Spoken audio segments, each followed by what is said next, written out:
संतोष देशमुख हत्या आणि खंडणी प्रकरण ताजं असतानाच आणखी एका प्रकरणामध्ये खंडणीतून अपहरण झाल्याची माहिती समोर येते आणि त्या संदर्भातली बातमी 2 कोटींच्या खंडणी संदर्भात सुनील शिंदे यांचं अपहरण करण्यात आल्याची माहिती समोर आली आहे।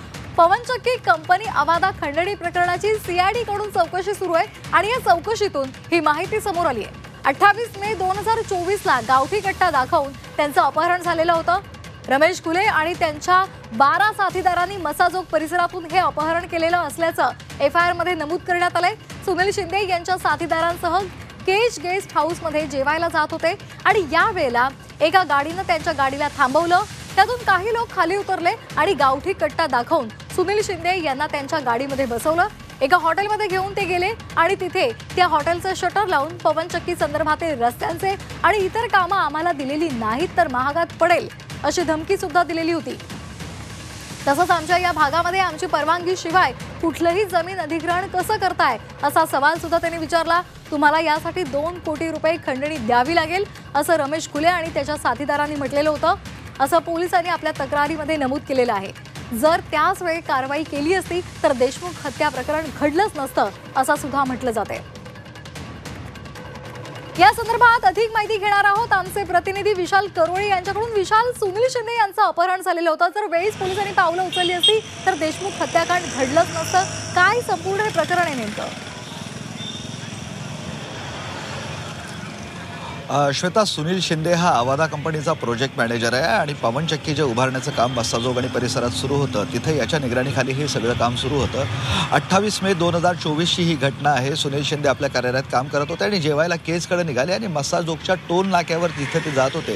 त्याच वेळेस अगदी फिल्मी स्टाईलनं त्यांच्या गाड्यांना काही गाड्या आडव्या आल्या आणि त्यातून सुनील शिंदे यांना उतरवण्यात आलं आणि स्वतःच्या म्हणजे आरोपी जो रमेश घुले म्हटलं आहे तक्रारीमध्ये त्यानं त्यांना स्वतःच्या गाडीत बसवलं। गाडीत बसवताना गावठी कट्टा दाखवला आणि माझ्यासोबत चला असं सांगण्यात आलं। नंतर काही वेळानं पुढच्या एका हॉटेलमध्ये त्यांना थांबवलं आणि जी काही कंपनीची कामं सुरू आहे, रस्त्यांची कामं सुरू आहे, जमीन अधिग्रहणाची कामं सुरू आहे, ही सगळी कामं आम्हाला देण्यात यावी, अन्यथा तुमचे आम्ही हाल करणार अशा पद्धतीची धमकी देण्यात आली। इतकंच नाही तर तुम्हाला ही सगळी कामं इथं करायची असेल तर तुम्हाला 2 कोटीची खंडणी द्यावी लागेल असंही सांगण्यात आलं।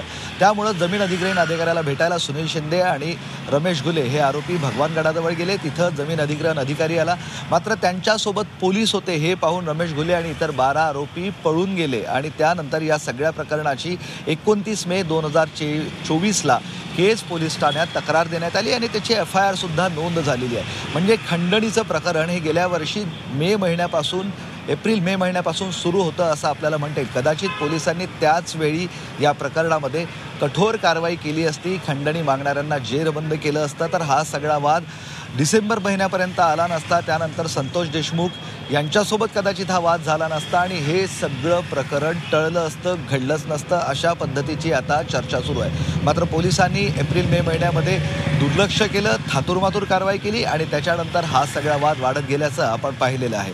त्यामुळं आता त्या प्रकरणात त्यावेळी कारवाई का केली नाही असा सवाल व्यक्त केला जात आहे। याबाबत शिंदे यांनी तक्रार दिली होती आणि नुकतंच त्यांनी 10 दिवसांपूर्वी SITला सुद्धा याबाबतचा जबाब दिलेला आहे आणि त्यावेळेस माझं अपहरण करण्यात आल्याचं त्यांनी SITला सांगितलेलं आहे। इतकंच नाही तर डिसेंबर महिन्यामध्ये 8 ते 9 डिसेंबरला मला पुन्हा एकदा जीवे मारण्याची धमकी दिली, खंडणी दिली नाही तर हातपाय तोडीन अशा पद्धतीचं वाल्मिक कराडना धमकी दिली असंही त्यांनी सांगितलेलं आहे। त्यामुळे या सगळ्या प्रकरणाची आता सखोल चौकशी करण्याची गरज आहे। जर एप्रिल मे महिन्यात अपहरणाची घटना घडली होती तर तक्रार नोंदवण्यापलीकडे पोलिसांनी काहीही का केलं नाही, त्याच वेळेस कठोर कारवाई का केली नाही, कुणाचा नक्की त्यावेळेस दबाव होता, असे अनेक प्रश्न आता उपस्थित होत आहेत। श्वेता, अगदी धन्यवाद आपण दिलेल्या या सविस्तर माहितीसाठी। तर 2 कोटींच्या खंडणीसाठी सुनील शिंदे यांचं अपहरण करण्यात आल्याची माहिती आता समोर येते।